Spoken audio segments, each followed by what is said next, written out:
Bonjour et bienvenue dans le podcast NBA Corner où nous allons parler aujourd'hui du transfert de Rui Hachimura aux Lakers et évoquer les rumeurs qui agitent la ligue actuellement. On va parler des Kings de Sacramento, 3e de la conférence Ouest, et de la reconstruction du Magic d'Orlando qui semble enfin en bonne voie.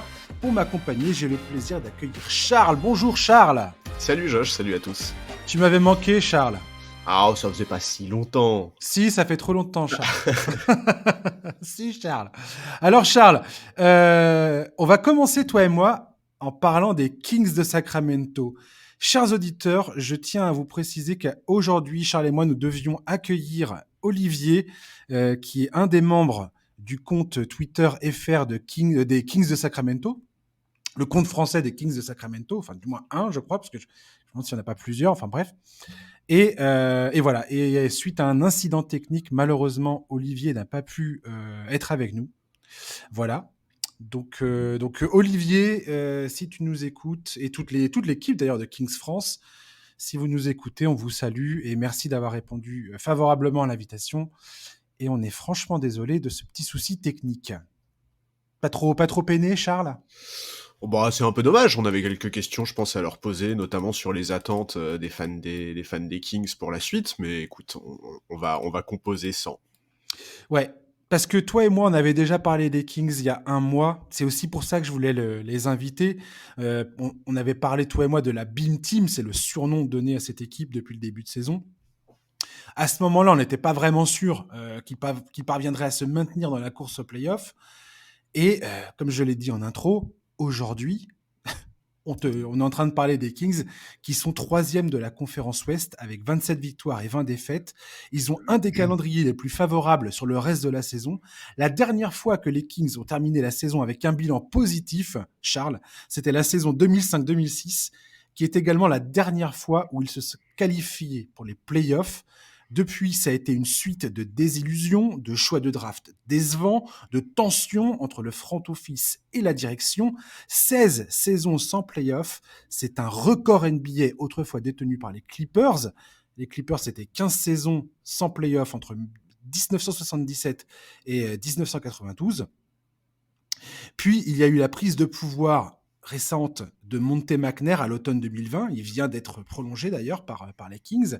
Il a hérité de l'effectif imparfait laissé par Vlade Divac. Il s'est mis au travail. À la draft, pour une fois, les choix étaient solides, même s'ils ont été critiqués à chaque fois quasiment. Tyrese Haliburton, Davion Mitchell. Qu'est-ce qu'on a dit tout de suite ? Ah, De'Aaron Fox, Tyrese Haliburton, Davion Mitchell. Les Kings ne prennent que des meneurs de jeu. Qu'est-ce que c'est que ce merdier ? Keegan Murray, pardon. Je vais essayer de faire un effort de prononciation quand même, un effort sur mon anglais. Le transfert d'Haliburton qui fait venir Domantas Sabonis n'était pas populaire non plus, mais Monte McNair l'a fait quand même. Il a également recruté Mike Brown, autrefois coach des Cavaliers de LeBron James, devenu le super assistant de Steve Kerr aux Warriors, qui est désormais sur le banc des Kings.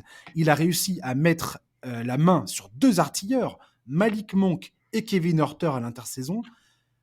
McNair vient d'obtenir cette extension à Sacramento en bâtissant une équipe enfin à la mesure de la passion des fans, parce que s'il y a un truc qui est quand même assez hallucinant avec cette équipe des Kings, c'est la horde de fans complètement gagnés à leur cause, qui malgré toutes les difficultés, Dieu sait qu'ils auraient pu quitter le navire, mais 15 fois, 10 fois, 1000 fois, 10 000 fois, sont toujours là. Ils sont toujours en train de hurler dans le stade, hurler devant leur écran, hurler devant les highlights. L'an dernier, les Kings ont terminé avec un bilan à 30 victoires, 52 défaites. Cette saison, ils pourraient enregistrer leur 30e victoire d'ici la fin janvier. Les Kings sont-ils des contenders ? Non, majoritairement à cause de leur défense, mais on s'en fiche totalement. Il y a cette ferveur retrouvée, une équipe compétitive quasiment tous les soirs sur le terrain, des supporters en transe dans les tribunes. Franchement, Charles, cette équipe des Kings, c'est je le répète parce que je l'ai déjà dit, mais c'est une des plus belles surprises de cette saison. Et quand ça va jouer, quand les portes du stade vont s'ouvrir sur leur premier match en play-off depuis 16 ans, ça va être la folie. Mais ça va être un événement, Ah ouais, clairement. ouais, C'est ouais. un ça va être un des événements majeurs de la saison NBA, je suis désolé. Tout à fait, et j'aimerais pas être à la place de l'équipe visiteuse à ce moment-là, parce que je pense que l'ambiance sur les matchs à domicile en playoff, ça va être la folie. Mais c'est génial, hein, c'est génial. Et tu disais, c'est une des plus belles histoires de cette saison. Moi, pour moi, c'est de loin la plus belle histoire. C'est incroyablement marquant, on se rend pas compte. Tu l'as évoqué, 16 saisons sans playoff, c'est colossal, 16 saisons. Je sais pas s'il y a des auditeurs qui nous écoutent qui ont moins de 16 ans, mais enfin, tu te rends compte de ce que ça veut dire, quoi. Mais je me rends compte. C'est dingue. Et que cette période puisse prendre fin, c'est vrai, c'est incroyable, c'est vraiment très marquant et c'est génial parce que tu l'as dit, la ferveur de ce public, la ville, enfin, il y a vraiment beaucoup de choses à Sacramento qui fait on avait envie de les voir se sortir de ce marasme, de cette période bourbier.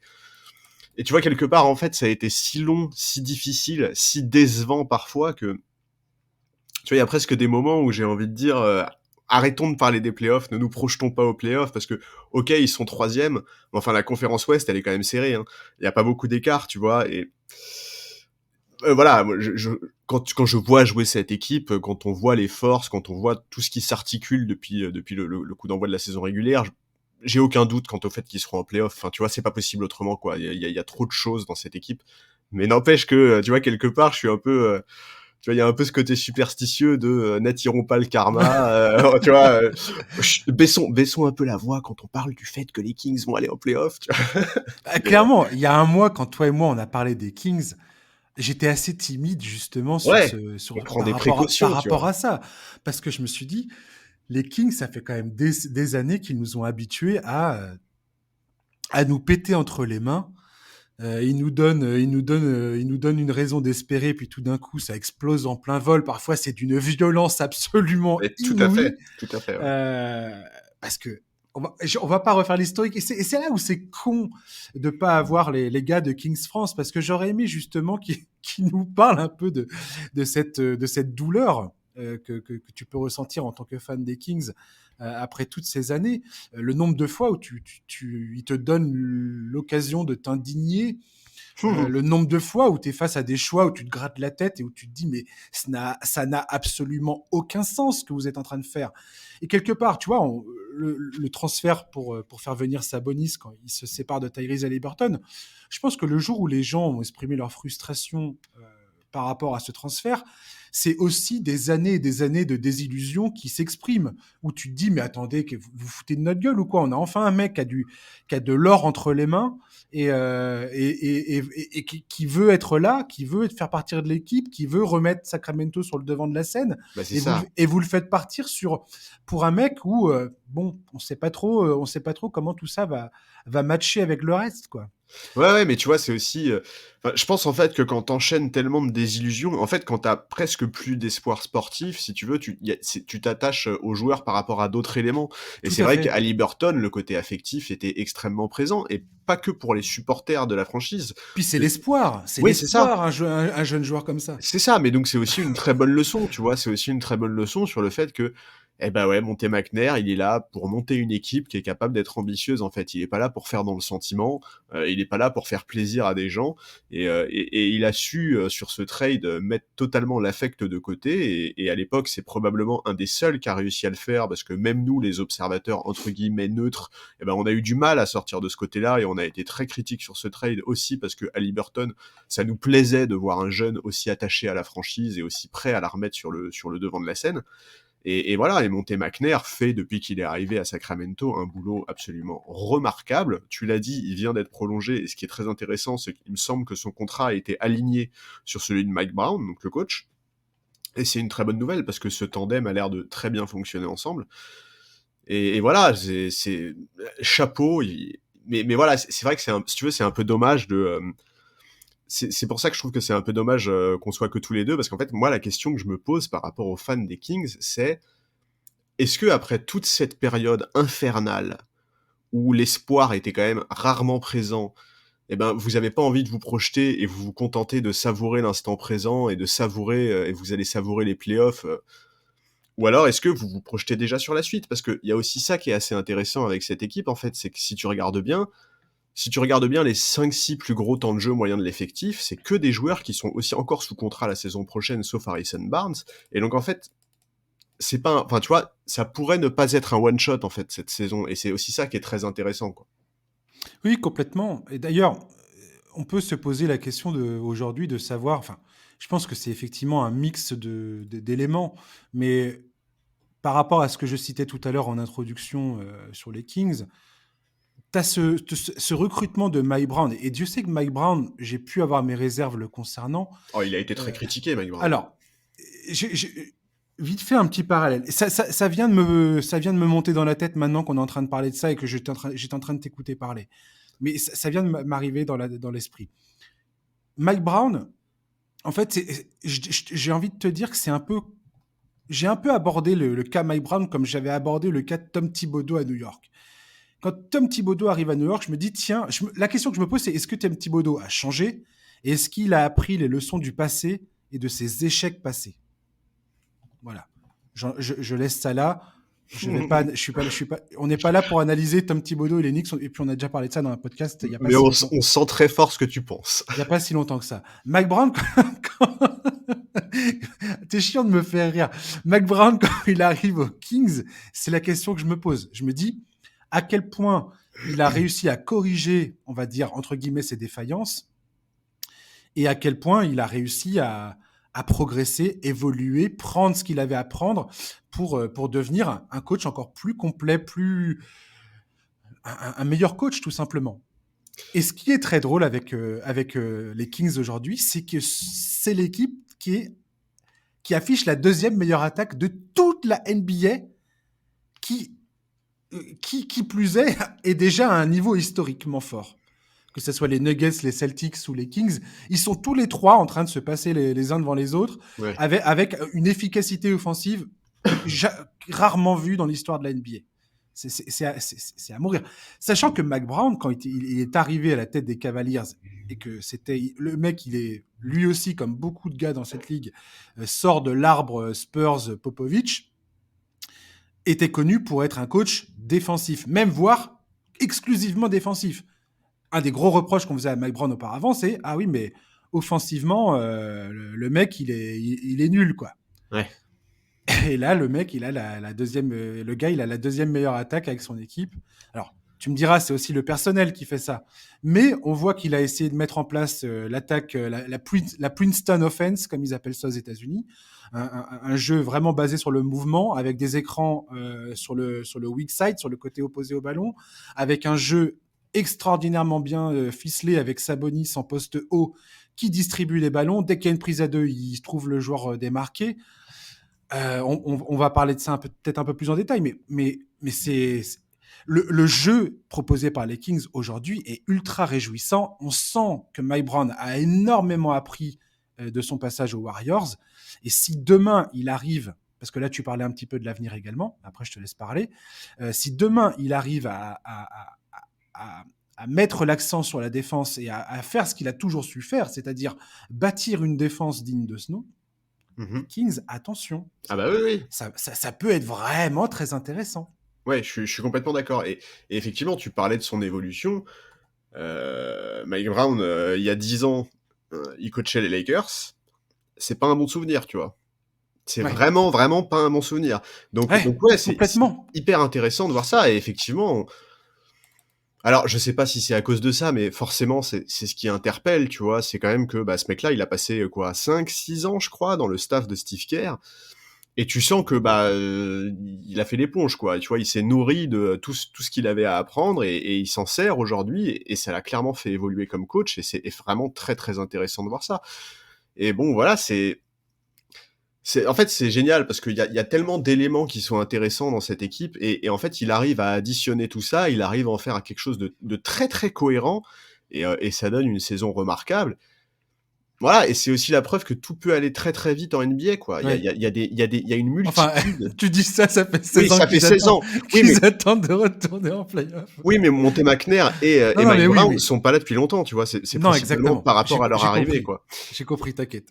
Et tu vois, et ouais, je reviens, enfin, tu vois, il y a tellement de modèles de construction d'équipe en NBA, je trouve ça génial. Mmh. Voir que certains joueurs peuvent avoir des déclics, parfois plus tardivement que d'autres, parce que De'Aaron Fox, cette saison, c'est clair qu'il a eu un déclic, quoi. Lui qui vient d'avoir 25 ans, il joue à son meilleur niveau. En termes de leadership, on sent qu'il a passé un cap, il est épanoui dans sa franchise, il est un des joueurs les plus clutch de la ligue. Il y a un article là qui a été publié sur le site de la NBA qui le met numéro 1 de ce classement, puisque il faut rappeler qu'il y a maintenant un trophée pour le joueur le plus clutch de la saison. Donc il y a un espèce de suivi là-dessus. Et surtout avec un pourcentage de réussite insolent, Fou, quoi. Enfin, supérieur à 60% sur les ouais, ouais. shoots clutch. Je sais pas si on se rend compte de la violence de cette stat. Mike Brown aujourd'hui, c'est quasiment le favori pour le trophée de meilleur coach de la saison, et c'est tellement logique et tellement mérité. Enfin, ouais, voilà, aujourd'hui, c'est une équipe qui est régulière, qui est solide, qui attaque extrêmement bien. Le jeu mis en place est efficace, c'est collectif. C'est vraiment une équipe qui est super plaisante à regarder.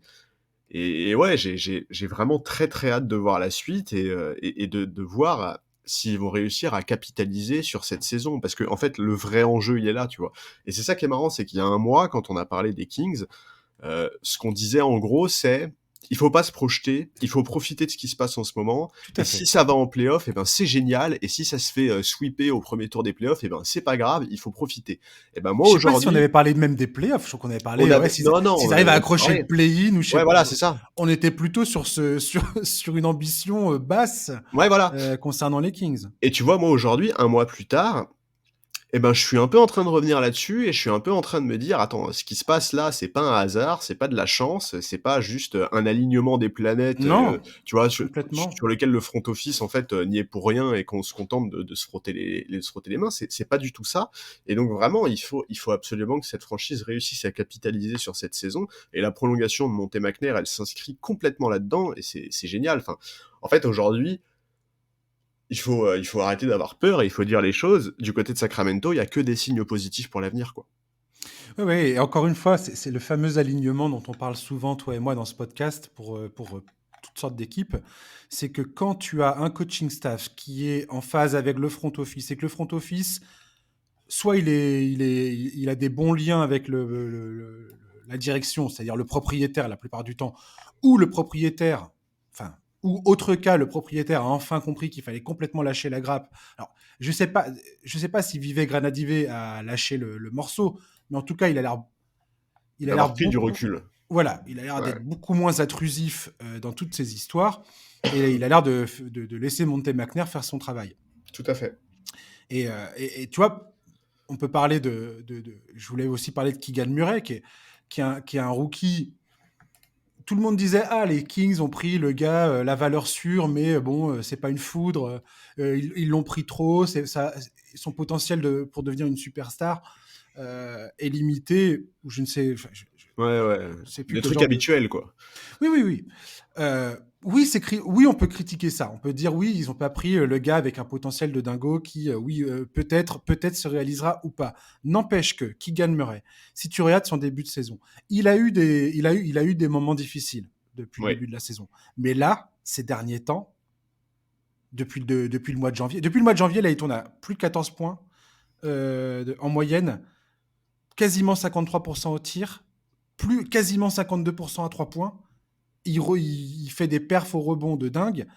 Il est totalement intégré dans le collectif. Son jeu à deux avec Sabonis est absolument limpide. Ouais. C'est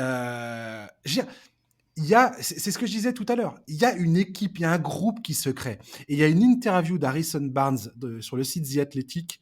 Harrison Barnes, comme tu le dis, c'est un joueur qui va peut-être aussi, mais qui a connu avec De'Aaron Fox la période creuse, C'est clair. la période des désillusions, la période où ce mec-là était constamment dans les discussions de trade en disant tiens, est-ce qu'on va pas transférer Harrison Barnes, qui Harrison Barnes pourrait aider, est-ce qu'il va rester végété, combien de temps il va rester végété aux Kings, sans avenir, sans rien. Et aujourd'hui, dans cette interview, tu sens bien que, et d'ailleurs Mike Brown, t'écoutes Mike Brown parler d'Harrison Barnes, c'est incroyable. Mike Brown est complètement fasciné par Harrison Barnes. Pourquoi? Parce qu'Harrison Barnes, il est champion NBA. Mais en fait, il... C'est le gars qui a l'expérience, c'est le vétéran que tous les jeunes regardent, et c'est le mec, en fait, c'est la force tranquille dans le vestiaire, c'est la constante, en fait. ouais. Et c'est le gars que, quand il faut un shoot, quand il faut garder la balle, quand il faut arrêter de faire des conneries sur le terrain, le ballon lui revient. Et je trouve ça formidable, la trajectoire de carrière d'Harrison Barnes, parce que son passage aux Warriors n'était pas... C'était pas super évident. Il est parti sur une finale ratée. Oui, mais il Alors, était une pièce importante quand même. oui, oui, oui, mais cette finale ratée en 2016, ça lui a quand même vachement porté préjudice. Tout à Il a fait. signé ensuite aux Mavericks, il n'a pas répondu aux attentes qu'ils avaient mis en lui.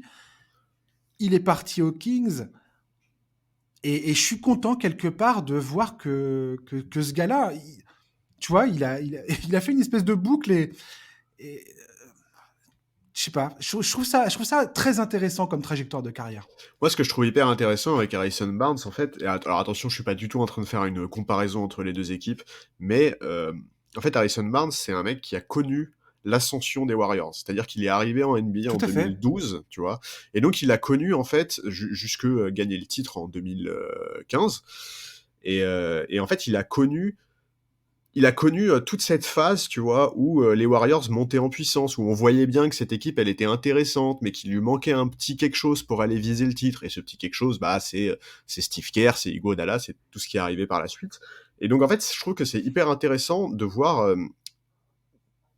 je te dis pas que les Kings, c'est les futurs Warriors. C'est pas du tout ça que je suis en train de dire, tu vois. Je te dis pas qu'ils vont enchaîner 5 finales dans les années 2020. Vraiment, c'est pas ça du tout que je dis. Bien sûr.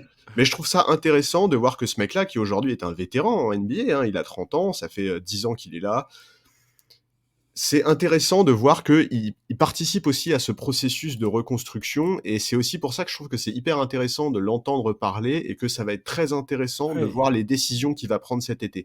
Parce que si cet été, Harrison Barnes accepte un contrat correct, tu vois, pas un truc, pas des sommes, ce qu'il est tout à fait capable de faire, pour rester à Sacramento, ça sera aussi parce qu'il croira à ce projet, et parce qu'il croira au potentiel de cette équipe, et c'est vachement intéressant parce qu'il a déjà connu ce processus-là du côté des Warriors, et qu'il a vu comment une équipe peut passer de l'équipe frisson à l'équipe rouleau compresseur, quoi.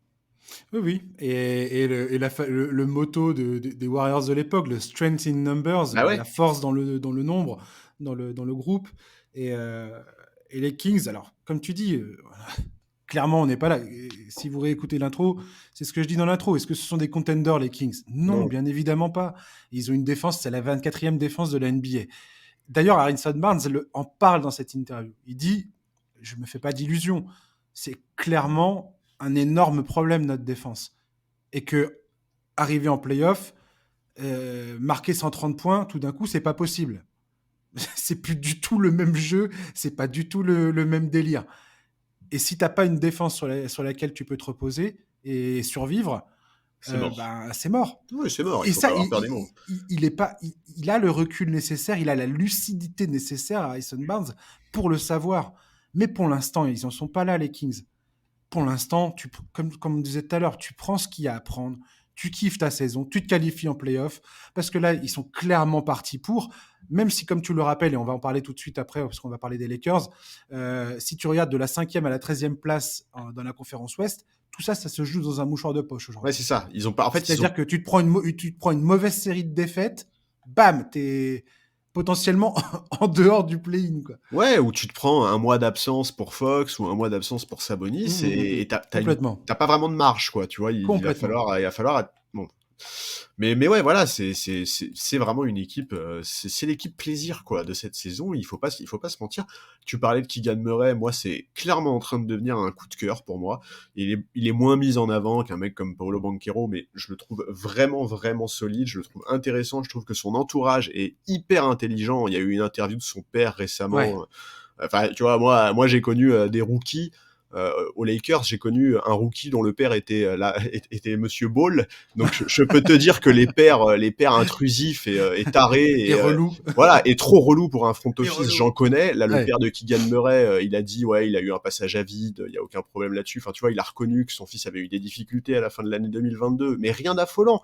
Et surtout, c'est impressionnant de voir à quel point il a digéré cette période pour revenir en pleine forme et faire un début d'année 2023 dingue, comme tu l'as dit tout à l'heure, tu as cité les chiffres. Il a fait des matchs incroyables, sa relation avec Sabonis est très bonne. Enfin, ouais, moi, Keegan Murray, je suis très très fan. Et effectivement, je faisais partie des gens qui n'étaient pas absolument convaincus par ce choix à la draft. Mais il y a rien à redire, quoi. Il y a vraiment rien à redire sur le boulot qui a été fait par le front office cet été, quoi. Mmh. Et au-delà de ça, je veux dire, les Kings, c'est clairement une équipe bonbon de Oui, cette saison régulière. Tu regardes cette équipe, comme on vient de dire, hein, pas de défense, tout pour l'attaque bientôt. ouais, Je caricature même pas, en fait. Par contre, tu regardes cette équipe, dans les bons soirs, le match face à Memphis, là, récemment, où ils les ont pliés à domicile, c'est juste dingo, quoi. ouais, c'est trop bien. L'ambiance est folle, tout prend forme magnifiquement sur le terrain, et le jeu avec Sabonis, les end-off, sa façon de poser les écrans, les jeux à deux, le jeu loin du ballon, toute cette attaque, comment elle est pensée, réfléchie et montée, et comment ça prend forme sur le terrain, franchement, franchement, c'est un pied phénoménal. Et je vous dis tout de suite, hein, le jour où officiellement les Kings sont qualifiés pour les playoffs, je réinvite Olive, Laurent ou je ne sais qui de Kings France et on se refait un podcast pour parler des Kings. Parce que ça va être un événement, si c'est le cas. Ah, c'est clair, c'est clair. Encore une fois, je prends des pincettes, je fais attention. Mais Ouais, ouais, non, mais bien sûr, hein, il faut. Ouais, mais voilà, ça tu sera vois, un événement. Ça sera un événement c'est incroyable. clair. Alors, oui, on peut dire, ils vont dépasser leur niveau de médiocrité, ouais, peut-être. Mais historiquement, ils mettront fin à quelque chose je sais pas, de marquant, quoi. Oui, oui, non, mais voilà, c'est ça, c'est qu'on peut dire que chaque année qui passe, de toute façon, il s'approchait de la fin de la série parce que bah, c'est nécessaire en fait, tu vois. Une Mm, série, ça finit toujours par s'achever, mais n'empêche que c'est fait avec la manière, quoi. Tu vois, tout à fait. c'est vraiment marquant et c'est vraiment impressionnant et surtout c'est extrêmement plaisant, quoi. Tout à fait. On va parler des Lakers, Charlie. Ton équipe. J'aime bien te parler des Lakers parce que Juste voilà, c'est après que tu m'aies fait dire des choses aussi positives sur les Kings en plus. ouais. Est-ce que T'as vu ça? vraiment tu es vicieux? T'as vu ça? Je rejoue les finales de conférence 2002 à chaque fois. Kings, Lakers, bam. Euh, alors, Charlie, Ouais. les Lakers, toujours dans les rumeurs de transfert. Et ça y est, ils ont concrétisé un échange. Ils ont récupéré Rui Hachimura lundi dernier en échange de Kendrick Nunn et de 3 seconds tours de draft. Hachimura, c'est un ancien numéro 9 de la draft en 2019, 25 ans le mois prochain. Il apporte de la taille, une capacité à planter des tirs en spot-up, un petit jeu à mi-distance sympathique. Ouais, ouais. Euh, Surtout ça, de pour, mi-distance. Voilà, ça peut se révéler assez utile dans un effectif qui est porté par le talent suprême de LeBron James. Hachimura, c'est loin d'être un joueur parfait pour Los Angeles. Son adresse à 3 points est passable au mieux. Ses capacités en défense sont très critiquées. Et son sens de la passe également. J'ai marqué dans mes notes est quasi inexistant, mais ça me semble hyper raide de dire ça. Mais quand tu regardes les chiffres, ça fait un peu peur quand même. Enfin, clairement, c'est pas lui qui va créer du jeu pour les autres, quoi. Non. Euh, Hachimura, je pense que c'est le premier mouvement de Rob Pelinka, le GM, pour renforcer l'équipe avant la date limite des transferts. Charlie, pour moi en tout cas, tu vas me dire à quel point je me trompe et si je me trompe et comment tu vois la chose. Mais j'ai du mal à imaginer que Pelinka fasse ce move-là s'il n'y a pas autre chose qui arrive derrière, s'il n'y a pas un moment où ça va bouger avec notamment les fameux 2 premiers tours de draft de 2027-2029. On sait très bien que le contrat de Russell Westbrook qui sera agent libre à la fin de la saison, Pat Beverley, Lonnie Walker, tout ça, c'est dans les discussions. Ouais. Euh, Quand tu vois la saison absolument ahurissante de LeBron James, le retour d'Anthony Davis qui vient de se passer, euh, les Lakers, clairement, c'est maintenant ou jamais. Enfin, c'est le cas depuis qu'ils ont fait venir LeBron James. Tu joues clairement, t'es censé jouer le titre. toutes les saisons où il est dans ton équipe, dans ton effectif. Et quand tu vois ce qu'il fait à son âge après autant de saisons, on est presque devenu totalement insensible à tout ça. Et Ah mais bien sûr, on n'arrête jamais de le dire, mais mon ce, Dieu, ce quel mec, joueur. ce mec repousse constamment les limites de ce qu'on pense être Voilà. possible. Enfin, il est. Non, mais honnêtement, il faut dire les choses. Moi, je suis pas du tout un fan de LeBron James, mais ce mec-là est complètement surhumain. Les perfs qu'il Charlie, réalise à son âge, c'est n'importe ouais. quoi. Oui. Depuis que Anthony Davis, et après je te laisse parler, depuis qu'Anthony Davis est blessé, les Lakers affichent la 10e meilleure attaque de la ligue. Lonnie Walker et Austin Reeves ont manqué plus d'une dizaine de matchs pendant cette période. Ouais. 10e meilleure attaque de la ligue, le gars joue avec des seconds couteaux, quoi.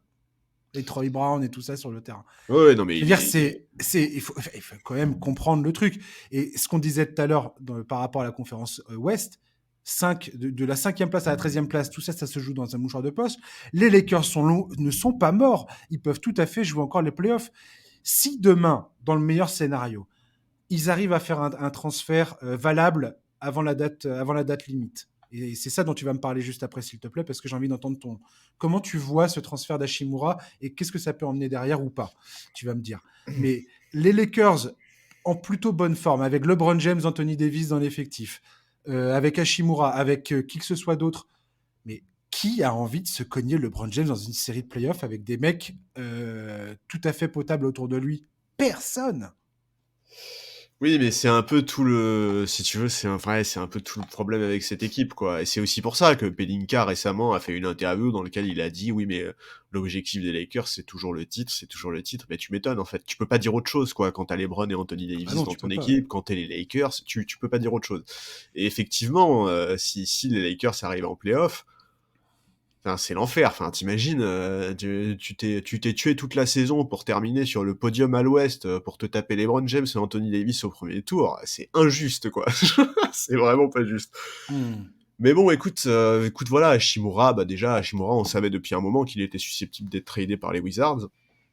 Surtout qu'il n'arrivait pas à trouver un accord pour une prolongation de contrat. Oui, c'est ça, ouais. Donc, alors, je t'avoue, je voyais pas du tout les Lakers s'emporter l'affaire, parce que je pensais vraiment que Washington pourrait trouver un meilleur package. Parce que honnêtement, il a quand même pas coûté grand chose aux Lakers, quoi. Kendrick Nunn Non, et 3 secondes tours de draft, c'est tout à fait. vraiment pas très cher payé quand tu vois l'apport de Kendrick Nunn. En tout cas, c'est un très Maintenant, bon coup pour les Lakers. Clairement, pour l'instant, alors, oui, c'est un très bon coup, mais tu l'as dit, est-ce que c'était vraiment ce dont les Lakers avaient besoin? En fait, moi, ce trade, je l'interprète aussi comme, bah, en fait, Pelinka, il avait compris qu'un mec comme Jay Crowder, par exemple, c'était mort, tu vois. Il avait compris qu'il avait pas de quoi satisfaire des franchises qui ont sur le marché des mecs qui collent plus à ce dont avaient besoin les Lakers. Parce que clairement, ce dont avaient besoin les Lakers, on va pas se mentir, c'est un gros free and D. C'est un mec capable de hmm. shooter à 3 points et capable de défendre. Donc, je pense que si le front office a dégainé sur lui, c'est aussi parce que les autres pistes étaient peut-être trop compliquées. Maintenant, c'est évident que Pelinka va continuer. Pelinka, il va continuer à essayer de monter d'autres trades. C'est ce qu'il laisse entendre dans la conférence Bien sûr, mais bien sûr. de presse qu'il a donnée après le transfert d'Hachimura. Il a dit notre boulot n'est pas terminé. Il y a encore des choses à faire d'ici la Ouais, limite ouais. des transferts. Tu sens bien qu'il était en train d'annoncer à demi-mot qu'ils sont. Que tout le monde Il dans y a des dossiers l'effectif. en cours, je Oui, oui, pense. oui. Hein, Et il y puis a des qu'il y a, négociations en cours. il y a pas beaucoup d'intransférables du côté des Lakers. Je pense qu'il y a ça aussi qui joue. Tu vois, quand tu regardes l'effectif, des mecs qui sont sûrs de pas bouger, je pense qu'il y en a pas 40. Donc voilà, Hachimura, de toute façon, on le jugera sur pièce. Alors, il y a un truc, c'est que Pelinka, donc dans cette conférence de presse, et Darvin Ham ont été excellents dans l'exercice de communication, en parlant du fait qu'il avait déjà joué avec Westbrook et Thomas Bryant, qu'il était suivi depuis ses années C'est universitaires. les Los Angeles Wizards, bien Ouais, sûr. voilà, bah bien Troy sûr, Brown. bien sûr. Pardon. Non, c'est pas grave, tu peux y aller, on le mérite. Donc voilà, Pelinka d'ailleurs a dit très clairement que les Lakers pourraient encore bouger. Bon, écoute, moi j'ai un peu de mal à me projeter. En fait, je suis tellement ébahi par ce que fait LeBron James. En fait, moi, c'est surtout ça qui me marque dans la saison des Lakers, en fait, c'est de voir que parce qu'on a déjà connu, tu vois, le LeBron James, qui a la vingtaine et qui met une équipe, très, très moyenne sur son dos pour l'emmener Mmh. en demi-finale ou en finale. Enfin, tu vois, on l'a connu, plein de fois à Cleveland, il y a aucun souci là-dessus. Enfin, là, il a 38 ans, c'est délirant. Puis il est surtout 20 saisons dans les pattes, enfin je veux Mais dire ouais, mais ouais, c'est absolument, et il je joue sais pas. encore, il joue plus de 36 minutes par match et Ça me paraît inconcevable en fait ce qu'il fait. bah, ouais, Ça moi me aussi. paraît totalement inconcevable. Alors que tout ça semble tout à fait normal parce que quelque part, on a toujours connu LeBron James. LeBron James, c'est presque un personnage de fiction bientôt dans la NBA, quoi. Tout à fait. Le mec n'est pas réel, en fait. Il est exactement, Il est pas réel. c'est une machine, en fait et en fait, c'est terrible parce Ah, que mais ça n'en est pas une, donc c'est ça qui est fou. oui, mais surtout, en fait, dire d'un joueur: «C'est une machine, c'est un monstre» et tout, en fait, ça Ouais, paraît ouais. tellement basique et tellement banal comme mot, tu vois, par rapport à ce qu'il fait. Donc bon voilà, maintenant, c'est clair que dans son sillage et grâce à lui, bah, les Lakers sont beaucoup mieux qu'au début de la saison et encore heureux, tu me diras, parce qu'après 12 matchs, ils avaient quand même que 2 victoires. Donc voilà, dans le jeu, c'est mieux, en termes de résultats, c'est mieux. Sur l'année 2023, le bilan est positif, Anthony Davis est de retour, le front office se bouge sur le marché des trades. Donc là, on est clairement passé dans une période où on se dit: «Tiens, pourquoi pas espérer autre chose qu'une une fin de saison poubelle, quoi». Mais bon, le problème, on l'a bien vu sur le dernier match contre les Clippers, sur lequel, on perd de 18 points, c'est que, bah, en fait, les Lakers sont beaucoup, beaucoup, beaucoup, beaucoup, beaucoup trop dépendants de la production de LeBron James, quoi. Ah oui, complètement. Et et et tu vois, quelque part, enfin, est-ce qu'on a envie qu'il nous fasse une saison à, 35 points de moyenne et 38 minutes, par match pour qu'arrivé en play-off, il soit complètement épuisé et que ça passe pas un tour? Enfin, je sais pas, c'est compliqué. De toute façon, on va avoir des réponses assez rapidement parce que le calendrier à venir des Lakers, il est désagréable au possible, avec un bon petit road trip. Là, ce week-end, tu commences un road trip. Sur ce road trip, tu vas jouer Vas-y, Boston, fais-moi rêver, ouais. Brooklyn. Alors, bah, sur le road trip, Boston, Brooklyn, New Ouf! York, Indiana, et puis après, tu finis à la Nouvelle-Orléans, histoire de retrouver Brandon Ingram. Donc ouais, c'est... En fait, on va pas se mentir, hein, la fin de saison des Lakers, elle va pas dépendre des trades, parce qu'on n'a pas assez d'assets pour monter Mmh. des trades qui peuvent changer le visage de l'équipe. La fin de saison des Lakers, elle va dépendre d'Anthony Davis, quoi. C'est tout. C'est Ouais. uniquement ça. Il faut se rappeler qu'avant de se péter à la mi-décembre, il était sur un rythme de dingue, avec plusieurs sorties à plus de 30 points, 15 rebonds. Il était dans une forme hallucinante. Et quelle que soit l'ambition de la franchise, ça sera réalisable qu'avec un Anthony Davis en forme, parce que en fait, il est trop fort quand il est là, il change trop de choses quand il est là dans la raquette principalement, mais j'y crois pas une seule seconde en fait, quoi. Je Mmh. crois pas une seule seconde au fait que là, Anthony Davis va faire 5 ou 6 mois d'affilée sans se péter, quoi. Je peux pas y croire parce que le passé récent et aussi parce que, et là franchement, il y a un truc que je veux dire depuis un moment, mais je me retiens parce que je suis pas du tout un expert, mais Vas-y, on est entre nous, là. par pitié, quelqu'un peut pas lui apprendre à changer son jeu à Anthony Davis. J'en ai marre de le voir courir tout le temps, il s'expose trop aux blessures, il se met pas à l'abri, ses appuis sont hallucinants, ses réceptions quand il monte ne sont pas bonnes, il prend vraiment des risques. Moi, j'aimerais bien qu'il reste plus au chaud dans la raquette en attaque. Alors certes, c'est dommage parce qu'il a les qualités pour faire autre chose, mais encore là contre les Clippers, il se tord la cheville quand il est en train de gambader sur le parquet. Arrête de te prendre pour un arrière, reste un peu plus dans la raquette, protège-toi, s'il te plaît, on en a marre que tu sois blessé, mon gars. Oui, et pourtant, c'est aussi ce qui fait un peu la force de son jeu. C'est ce qu'on avait l'impression de le voir un peu récupérer, d'ailleurs, avant qu'il ne se blesse fin décembre. Ouais, On avait l'impression de le voir un peu récupérer, justement, ce côté dynamique sur le terrain, où, pour une fois, enfin, comment dirais-je? Où tu avais l'impression qu'il refaisait confiance à son corps tout à fait. et en ses capacités. Et ce qu'on n'avait plus vu depuis un bon moment quand même, Oui, mais chez d'accord, Anthony mais Davis. Et là, malheureusement, il se répète fin décembre.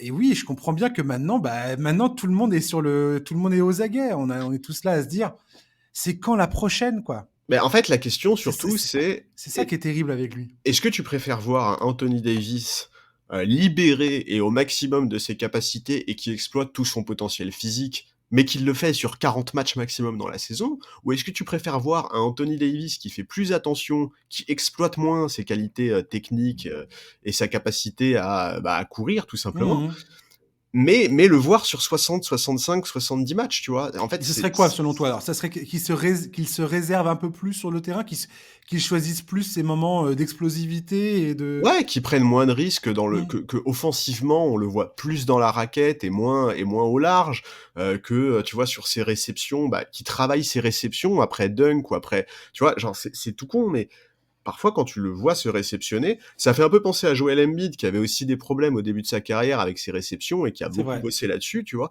Zion aussi a beaucoup a Zion énormément aussi, travaillé là-dessus, tout enfin, à fait. je dis ça, le mec il est blessé, hein, mais Oui, mais je vois ce que tu veux dire et c'est clair qu'il a très vite compris que c'était un axe important dans son jeu, Zion.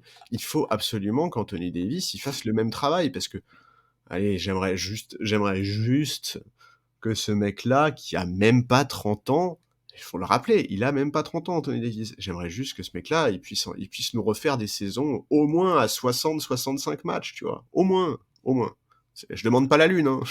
tu as raison de le souligner parce que franchement des fois Anthony Davis, moi j'ai l'impression qu'il en est à 34-35 quoi. Ben oui, mais bien J'ai sûr. l'impression qu'il est à la fin du à la fin du parcours alors que pas du tout, quoi. Non, non, il va avoir 30 en mars, là.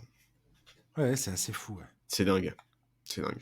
Ouais, ouais, en tout cas, ce qu'on pourra pas reprocher aux Lakers, Darvin Ham, comment tu jauges un petit peu le coaching de Darvin Ham? Moi, j'ai l'impression quand même que ce gars-là, on pourra pas lui reprocher de ne pas avoir à chaque fois une équipe qui est, comment dirais-je, qui est prête à jouer, quoi. Alors, ça se passe pas toujours bien. Des fois, ils se font clairement marcher dessus.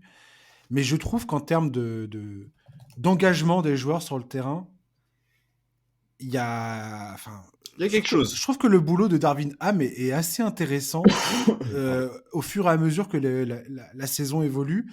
J'ai l'impression que ça, enfin, si je peux émettre un jugement très personnel sur ce truc-là, moi j'ai l'impression tout du moins que c'est un bon recrutement Darvin Ham. Je trouve que ça, j'étais pas certain sur le coup. Ah, il y avait pas grand monde qui était hypé, hein. Je trouve que ça se passe plutôt bien sur Oui, ce front-là. je suis d'accord et il y a aussi un truc il y a 2 trucs même qu'il a réussi à faire et que Frank Vogel avait vraiment du mal à faire, c'est un, faire accepter à Russell Westbrook de sortir du banc de touche Oui.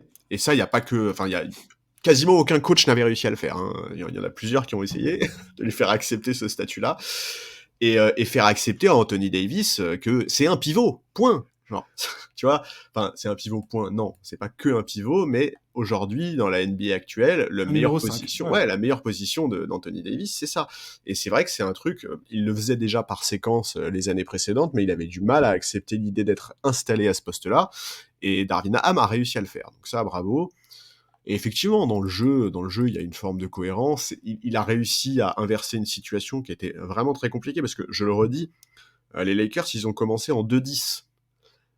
Quand t'es les Lakers et que tu commences en 2-10, ça peut très très vite partir en vrille fort, quoi. Tu vois, c'est quand même une franchise qui est très très médiatisée Tout à fait. où tout prend très vite de l'ampleur. Il a réussi à gérer cette situation-là. Complètement. Bravo à lui, c'est pas facile. Et écoute, on lui souhaite au moins, sans parler de la fin de saison, parce qu'effectivement, tu l'as dit, la fin de saison, comme c'est très serré, etc., il y a encore plein de choses à jouer, mais au moins, j'espère que la saison prochaine, il aura un effectif qui sera plus cohérent. Ouais. Et ça pourrait changer beaucoup de choses, quoi. Oui, mais tu vois, moi, c'est ça que je trouve un peu épuisant concernant les Lakers. Et je sais très bien, on en a déjà parlé 15 fois, que LeBron James est en grande partie acteur de sa propre, de la situation dans laquelle il se trouve Bah, bien et sûr. pour laquelle il fait preuve des fois d'attitude passive-agressive. Là. Moi, à chaque fois, ça me fait marrer quand je le vois en conférence de presse en train de souffler le chaud et le froid, alors que clairement, le mec a pris le bâton pour se faire battre, quoi. Enfin, je veux dire, enfin, bref, ça me fait toujours rire, mais en même temps, ça me fait chier que sa saison, là, cette année, soit bientôt. Tu vois, ça tient plus de l'inauguration d'un musée qu'autre chose, quoi. C'est-à-dire qu'on est là, ouais, machin, il va passer le record de Karim Abdul-Jabbar, ce qui est complètement inimaginable, historique. Ça dépasse l'entendement, le truc, clairement. Ouais. Mais personnellement, ça m'emmerde que les dernières saisons de LeBron James On est là à se demander s'il va faire un play-in ou pas, quoi. Enfin, ça me fait chier. Je suis désolé, ça me fait chier.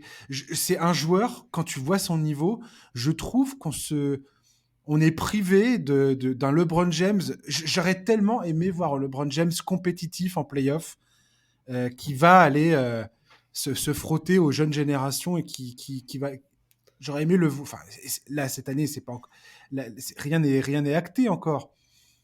Mais voilà, ça me fait chier la façon dont ça se passe, quoi. J'aimerais vraiment voir LeBron être au cœur de la compétition, quoi. Bah oui, moi aussi, mais pour ça, il faudrait qu'il accepte, qu'il n'est qu'un joueur et absolument pas un general manager et que, enfin, il aurait Mm. fallu qu'il accepte ça, mais oui, bah écoute, moi, enfin, en fait, C'est incroyable. je trouve que c'est hyper dur de se positionner là-dessus. Moi, je suis complètement d'accord avec toi, hein, et en plus, je t'avoue, ça ne serait pas la première superstar dont les Lakers. Enfin non, j'allais dire un truc qui est trop méchant, mais j'allais dire dont la fin de carrière aux Lakers ne se passe pas très bien. Mm. Mais oui, oui, bah oui, LeBron, il est en train d'écrire l'histoire, comme à chaque saison, il est tout le temps en train d'écrire l'histoire, sauf que, bah, effectivement, cette saison, une fois de plus peut-être, ça va se traduire par rien d'un point de vue collectif, quoi, tu vois, c'est ce qui est un peu terrible, c'est que, Oui, potentiellement, ça va être ça, ouais. Et oui, moi, mais, c'est ça qui m'insupporte, en fait. oui, mais c'est triste, mais en fait, le plus triste, c'est que c'était tellement prévisible. Oui, oui, oui. Hein, Et tu vois? il a clairement co-signé le truc, hein. Bah ouais, ouais, et c'est un truc, enfin, en fait, ce qui est dingue, si tu veux, c'est que c'est même pas un pari qu'il a fait, tu vois? Parce que quand le trade Tout à enfin, fait. quand l'arrivée de Westbrook a été, enfin, quand on a su que Westbrook arrivait, personne n'y croyait, tu vois? Un pari, au moins, tu as une petite chance que ça marche, quoi. Mm. Là, tu vois? Et c'est ça qui est, et c'est aussi pour ça que moi j'arrive pas, tu vois, j'arrive pas à le plaindre, quoi, en fait, tu vois? Parce que c'est même pas un pari ce qu'il a fait, quoi. Il a J'espère tiré vraiment une que, balle dans la ouais, il s'est tiré une balle dans le pied, quoi. j'espère vraiment qu'un jour, on aura un documentaire sur tout ce truc-là. Parce que, quand même, je pense qu'avec le recul, enfin, moi, c'est ce que je me dis déjà aujourd'hui. Des fois, cette question-là m'obsède. Je me dis, comment c'est possible qu'un joueur comme lui, alors, à ce niveau d'excellence, à ce point précis de sa carrière, on est tous là à dire, oh, regardez, c'est incroyable, le mec, il tourne à tant et tant de moyenne, c'est fou, c'est.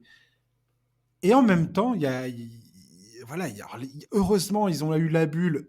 Tout ça justifiera toujours le transfert pour Anthony Davis, il n'y a pas de problème. Bien sûr. Heureusement, et franchement, quand tu sais à quel point c'est compliqué de gagner un titre, enfin voilà, il y aura toujours ça, et rien que ça, c'est absolument génialissime, tu vois, Ouais. comme performance. Maintenant, voilà, le fait que ce gars-là passe les dernières saisons de sa carrière dans un espèce de no man's land, en termes de résultats sportifs, en termes de compétition sportive, je trouve ça absolument fascinant, quoi. Et en plus, il a été acteur lui-même Oui, c'est ça. de sa propre, du propre piège dans lequel il se trouve, quoi. Oui, c'est ça C'est ça qui est fou. qu'il ait contribué à créer ce No Man's Land, quoi. C'est ça. Ouais, ouais, non, mais c'est dingue, je suis d'accord, c'est complètement dingue. Mais bon, ça fera partie de sa légende. Et on n'aura jamais vraiment les Ouais. réponses, parce que tu dis, j'espère qu'un jour on aura un documentaire. Bon, on les connaît, les documentaires sur les légendes de la NBA. Le documentaire, il sera coproduit par lui-même, et tu te doutes bien qu'on n'aura jamais des images de lui en train de dire, ouais, C'est c'est clair. super, ouais, c'est Westbrook qui va nous faire gagner des titres, tu vois. Enfin, genre, ça n'arrivera pas, quoi. Ou ils vont faire un documentaire pour tout remettre la faute sur Pelinka. Ouais, Pelinka. grave. C'est ça, c'est genre. Ouais, Ouais. ouais, Euh, donc voilà, c'est. pour enchaîner sur les rumeurs de transfert, rapidement, je t'ai demandé de me sortir les rumeurs de transfert qui te semblaient enfin, sur lesquelles tu vas garder un œil ces prochains jours. Pour assurer cette transition-là, je voulais te demander, j'entends beaucoup le nom de Zach LaVine aux Lakers. Est-ce que tu serais content de le voir arriver là-bas ou pas? C'est un nom qui arrête pas de revenir dans tous les trucs que je lis ou les podcasts que j'écoute. Écoute, est-ce que je serais content? En fait, il faut voir dans quelles conditions il viendrait, et cetera. Non, a priori, je suis pas. Zach LaVine, c'est entre 40 et 45 millions par an jusqu'en 2027, je crois. Donc, Un truc comme ça, ouais. ouais, je serais moyennement chaud. Je remets pas du tout en question la qualité du joueur, etc. Mais je me demande un peu si c'est vraiment ce dont les Lakers ont besoin. Mais oui, effectivement, il y a aussi Bradley Beal, hein, dont on parle beaucoup. Hein. Aussi, ouais. Mais bon. Ah bah, Bradley Beal, le gars a une clause de non-transfert. Ouais, ouais, c'est le dernier, je crois, en NBA. Hein. Voilà, je ne, oui, c'est le seul, je crois. Ouais, ouais. Euh, je commencerai même pas, je me permettrai même plus de parler de Bradley Beal à l'heure d'aujourd'hui, quoi. Ouais. Non, Ouais, écoute, enfin, écoute, Zach Lavine, c'est pas ce qui me tente le plus, quoi. ouais, ouais. Voilà. C'est Est-ce pour qu'il dire y a les un choses. autre, est-ce qu'il y a d'autres rumeurs de transfert qui t'ont tapé dans l'œil ou pas? Bah moi, j'attends bah, déjà la course à l'armement des prétendants du titre, tu vois. On sait que Boston cherche un Ouais. intérieur, on se demande où va finir Jack Crowder, on Il y attend a Jacob Plotl. Poeltl Plotl. je l'ai mis dans ma liste Ouais, qui est cité, ouais. des transferts où ça pourrait vraiment faire très très mal, clairement. Bah ouais, Si ce mec-là se pointe, si Boston arrive à faire venir ce gars-là, ce serait dingue. ça serait, Donc voilà, ça va il y être a chaud tout pour un... eux. En fait, sur le marché, il y a plusieurs joueurs, tu vois, des mecs expérimentés, utiles dans une équipe ambitieuse, des Jack Crowder, des Eric Gordon, des Bogdanovic, etc. Tous ces Jay mecs-là. Crowder, c'est pareil, il va partir, c'est sûr. Bah ouais.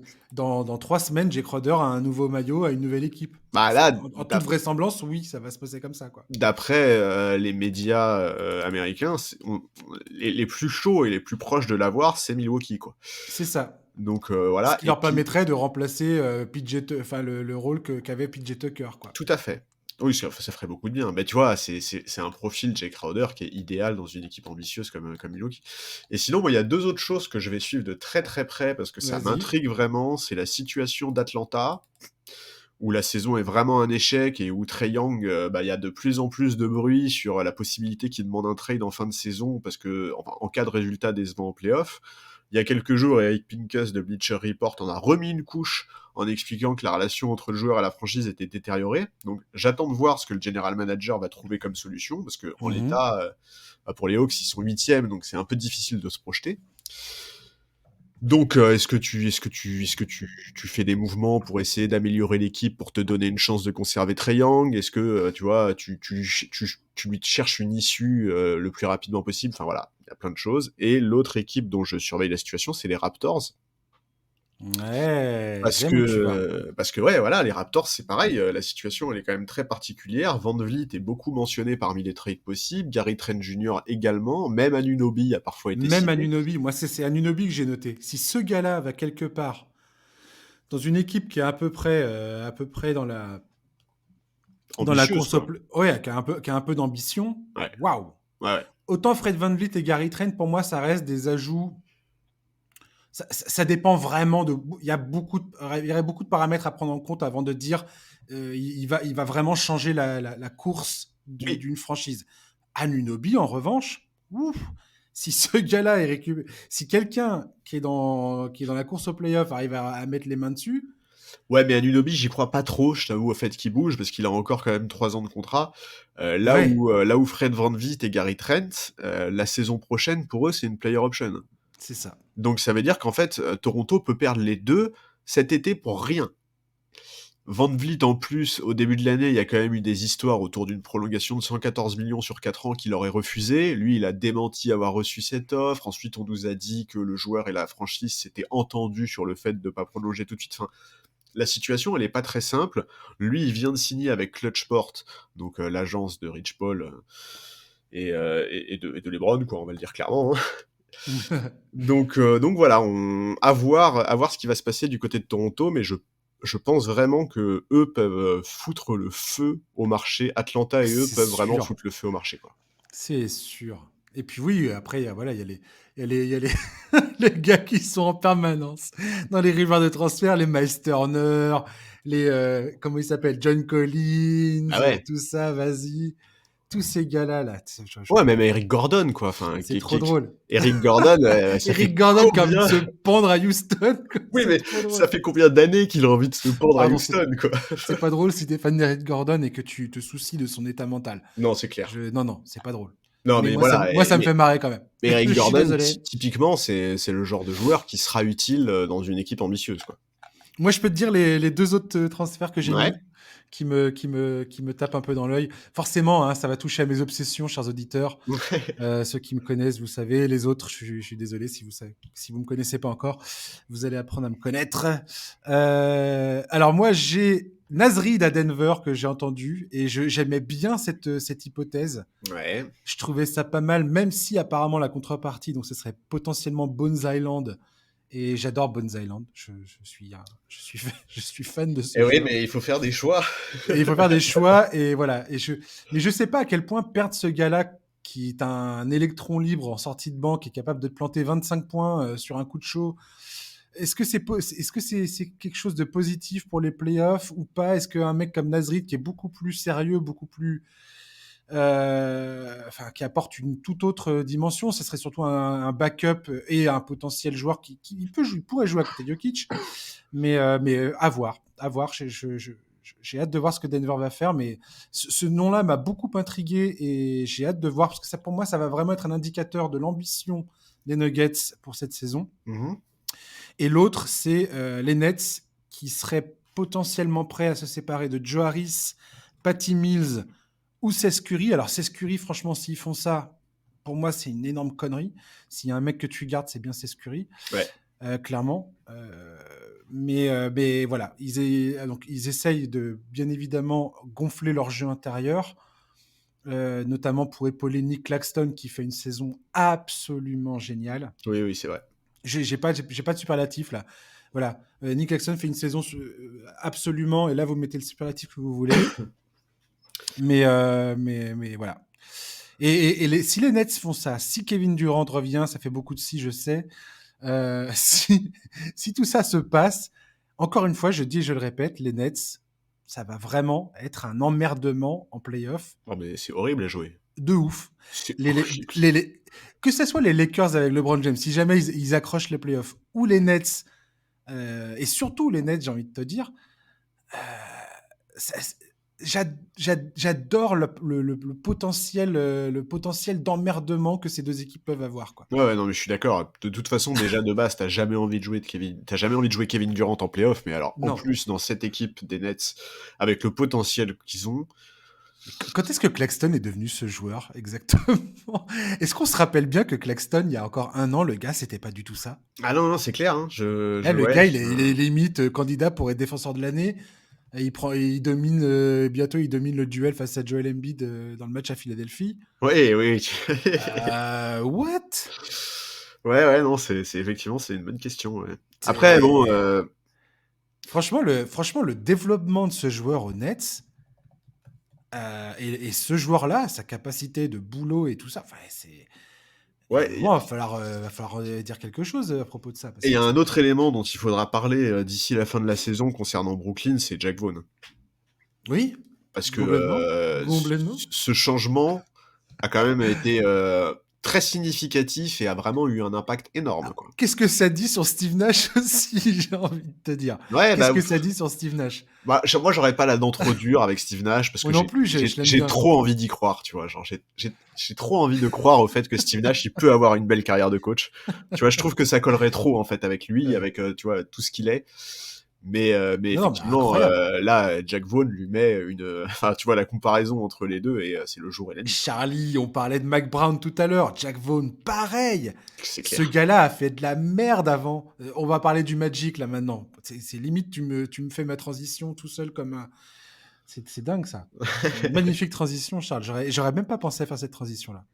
Mais Jack Vaughn, quand il était à Orlando, le gars n'avait eu aucun résultat.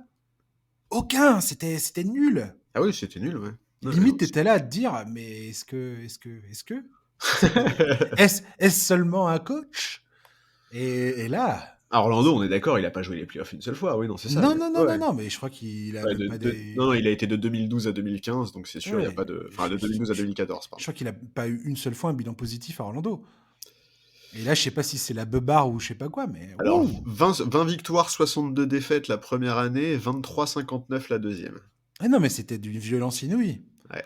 C'était d'une violence inouïe. On va finir ce podcast, Charlie, parce que le temps passe, passe, passe, et il faut qu'on termine. Ouais. Je voulais parler du Magic et je voulais pas parler du Magic comme je le fais d'habitude parce que j'ai déjà parlé du Magic. On a parlé de Paolo Banchero, on a parlé de Bol Bol, on a parlé de Franz Wagner. À chaque fois, c'était en fin de podcast ou de Cole Anthony. Je me souviens que j'ai parlé de lui. Et Alors, à on est chaque fois... aussi en fin de podcast, hein, si je puis me permettre. Mais oui, mais là, je voulais pas faire ça. Juste, c'est ce que je suis en train de te dire. Je voulais faire un vrai chapitre sur Orlando et ça va pas être le cas parce que on va pas traîner on va pas faire de 2 heures de podcast non plus. Hein, oui, je pourrais parler 1 heure du Magic. Contrairement à, contrairement à toi. Ouais, non, Je moi rigole, je je non mais rigole, je non mais c'est rigole. vrai. Non mais t'as pas tort, c'est vrai que moi le Magic c'est moins mon truc. Mais quand même, je pourrais parler longtemps du retour de Jonathan Isaac parce que lui, j'en Ben, suis ravi. en fait, ce que je voulais dire avec le Magic, pourquoi j'ai voulu parler du Magic, c'est parce que comme on parlait des Kings, ça m'a fait aussi un peu penser à ça. Ça fait 11 ans que Dwight Howard a forcé son départ dans Orlando. Ouais. Stan Van Gundy a été viré. Le GM à l'époque, c'était Rob Hennigan, disciple de Sam Presti. Il sortait de cette école-là au Thunder. Il a été embauché par le Magic pour assurer la transition. Catastrophique, la reconstruction. Mauvais choix de draft, mauvais recrutement, mauvais transfert. Tout est acheté quasiment pendant cette période-là. 5 saisons de médiocrité. Il a été remplacé par les mecs qui sont là actuellement, le président Jeff Weltman et le GM John Hammond. Ces 2 gars-là, ils ont fait un peu le même boulot que Monte McNair aux Kings. Ils sont repassés derrière, ils ont dû gérer le bordel qui avait été laissé. Ils ont transféré Nikola Vucevic, qui à l'époque, c'est pas du tout un transfert qui est populaire. Ils se sont débarrassés d'Evan Fournier, d'Aaron Gordon. Ils ont laissé partir Steve Clifford, qui voulait pas faire partie de cette reconstruction. Ils ont recruté Jamal Mosley, qui était assistant coach à Dallas et qui n'avait pas d'expérience en head coaching en NBA. Ce transfert de Vucevic leur a permis de drafter Franz Wagner, de récupérer Wendell Carter Jr. Ils ont un premier tour de draft qu'ils vont collecter en juin prochain qui émane de ce transfert. Ils ont récupéré Banchero à la dernière draft. Le deal avec Denver, ça leur a permis de récupérer Bol Bol et Bol Bol devient un vrai joueur chez eux. C'est clair. Jonathan Isaac revient là, face à Boston. Ils ont quand même battu 2 fois Boston cette saison Orlando, ce qui n'est pas rien. Alors on peut toujours dire, oui, Boston, peut-être qu'ils n'étaient pas super motivés à l'idée de... Enfin, tu te dis, tu vois Orlando, tu te dis, bon, ouais, ça va aller. Peut-être que tu as un péché de prendre ça un peu par-dessus la jambe, je ne sais pas, mais tout ça pour dire que le Magic, depuis le temps que je les vois essayer de reconstruire, depuis le temps que je les vois enchaîner les décisions de merde, j'ai l'impression que pour une fois, il y a quelque chose qui est en train de se passer, que pour une fois, il y a un groupe qui est en train de se créer. Quand tu vois la réaction sur le banc du Magic, quand Jonathan Isaac rentre sur le terrain face à Boston, franchement, c'est beau à voir. Il y a Mark Elfultz aussi qui est dans cette histoire. Ouais, ouais. Il y a Jalen Suggs. Jalen Suggs, pareil, choix très critiqué de draft. Clairement, le gars offensivement, c'est pas du tout ça. Mais défensivement, si tu regardes ses chiffres, tu peux tout à fait trouver de quelque chose, enfin de l'espoir dans tout ça. Ce que je veux dire par là, c'est que le Magic, c'est peut-être personne pour l'instant dans la ligue, mais que enfin, il y a un projet qui me semble pertinent, un coach et un front office qui ont l'air dans le même axe, et des jeunes, Banchero qui est potentiellement clairement une future superstar, Franz Wagner pour moi c'est clairement un futur All-Star, et le reste, il y a des choses à faire, il y a des choses à tenter, il y a des jeunes, et j'aime bien ce qu'ils essayent de faire à Orlando. Oui, je suis d'accord, je suis complètement d'accord. Je trouve que c'est très jeune quand même. Tu vois, si tu regardes un peu les forces vives de l'effectif, t'en as quand même pas beaucoup qui ont plus de 25 ans, quoi. T'as Gary Harris qui doit avoir 29, un truc comme ça. Tu as quoi? T'as Terence Ross qui a la trentaine. Mais enfin, sinon, Qui va peut-être partir en transfert d'ailleurs à ouais. l'intersaison. Écoute, je trouve que c'est trop tôt pour dire que la reconstruction est réussie, mais je trouve effectivement qu'ils sont sur la bonne voie. Euh, tu vois, en fait, typiquement, là, bah, on parlait des trades juste avant. A priori, Orlando fait partie des équipes les plus intéressées et les plus chaudes pour récupérer Fred VanVleet. Bah, pour moi, c'est exactement sur ce genre de dossier que je les attends, parce que c'est exactement un mec comme lui, moins de 30 ans, grosse expérience NBA, déjà titré, etc. C'est exactement ce genre de mec dont tu as besoin pour encadrer ces jeunes qui ont il est vrai, un talent incroyable. Tu as mentionné Wagner, Banchero, c'est des mecs qui ont vraiment un talent dont personne ne peut douter. Maintenant, on en a vu beaucoup ces dernières années, des mecs qui, dans une équipe de bas de tableau, qui jouaient sans ambition, etc., montraient un niveau de performance impressionnant, mais qui avaient du mal à passer le cut dans une équipe plus ambitieuse. Mhm, Donc je pense qu'ils ont besoin de mecs comme Fred VanVleet, justement, pour encadrer, enfin, pour passer un cap, en fait. mhm. Donc voilà, j'ai pas d'attente, pour être très franc avec toi, autour du Magic, aussi parce que je pense que pour le moment, l'effectif, il est trop jeune, que je pense que ces jeunes, malgré tout leur talent et tout leur potentiel, ne pourront pas, à eux seuls, passer à l'étape supérieure, si tu veux. Tu vois, je pense vraiment qu'ils ont besoin que l'effectif soit nourri par plus d'expérience, par plus de leadership aussi, et ça, Fred VanVleet colle très bien. Enfin voilà, Je suis d'ac- j'attends de je voir. suis d'accord avec toi complètement. Je pense qu'on est au balbutiement de quelque chose. Ce que je veux Voilà, dire, c'est que on n'est pas non plus face à un espèce de brouillon qui n'a ni queue ni tête, comme ça a été trop longtemps le cas à Orlando. ça c'est vrai, Pendant trop longtemps, ça je suis d'accord avec ça a toi. été le cas. Et là, aujourd'hui, on a une base de jeunes.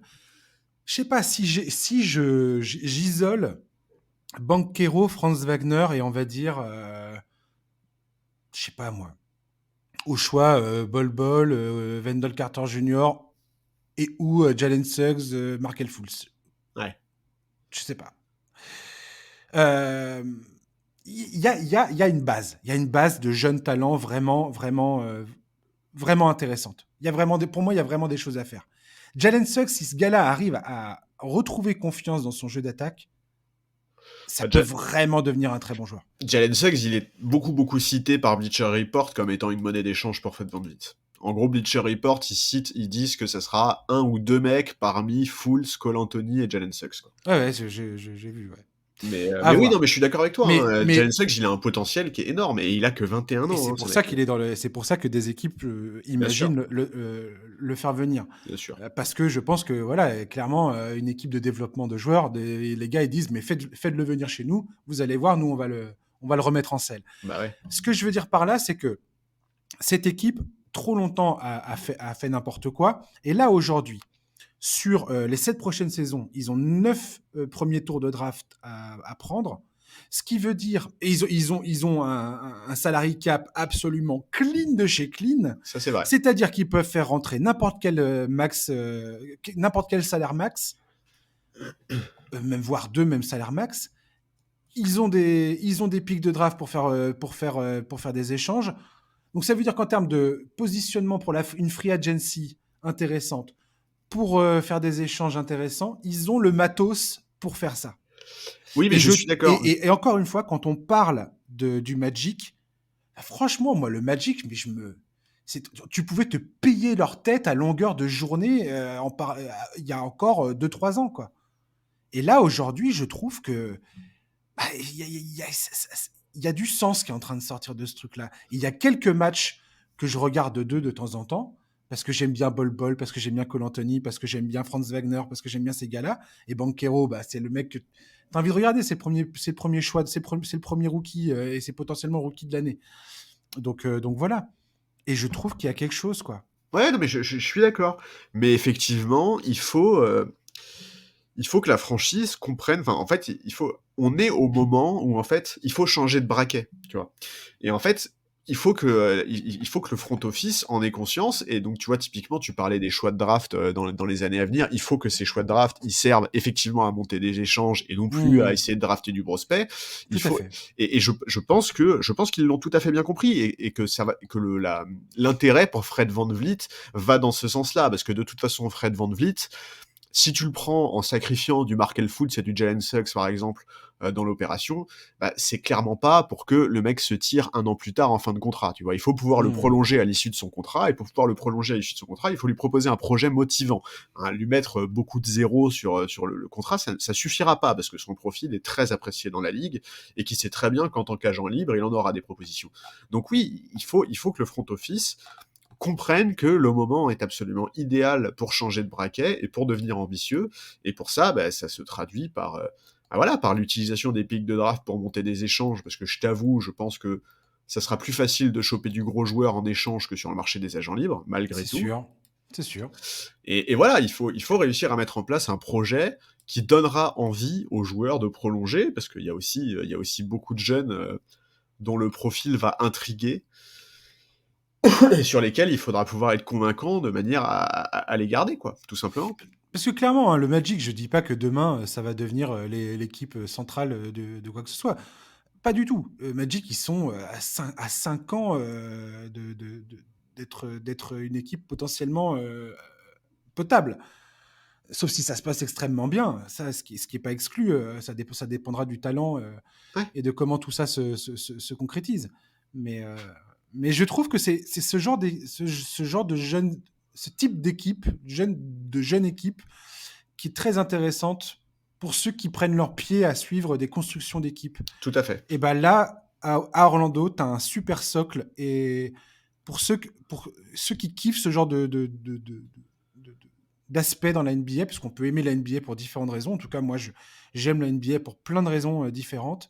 Je suis pas là que à suivre la course au titre.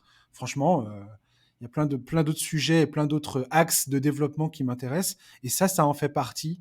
Je trouve que le Magic, aujourd'hui, c'est vraiment une équipe très intéressante parce que on sait, toi et moi, qu'il y aura des choix difficiles à un moment à faire d'un point de vue salarial. On sait, toi et moi, que savoir recruter les bons vétérans pour encadrer une équipe de jeunes, c'est extrêmement intéressant. Et je pense que c'est ce que tu dis quand tu parles de Fred VanVleet aussi. Ouais. Euh, et voilà. Et ça, c'est un truc. J'ai hâte de voir cette équipe Ouais, continuer de grandir et de voir comment ils se dépatouillent de tout ça, quoi. ouais, effectivement, tu l'as dit, ils ont toute la marge nécessaire, genre d'un point de vue salarial. Il faut bien comprendre qu'aujourd'hui, le plus gros salaire du Magic, c'est Jonathan Isaac qui touche 17 millions la saison, tu vois? Mm.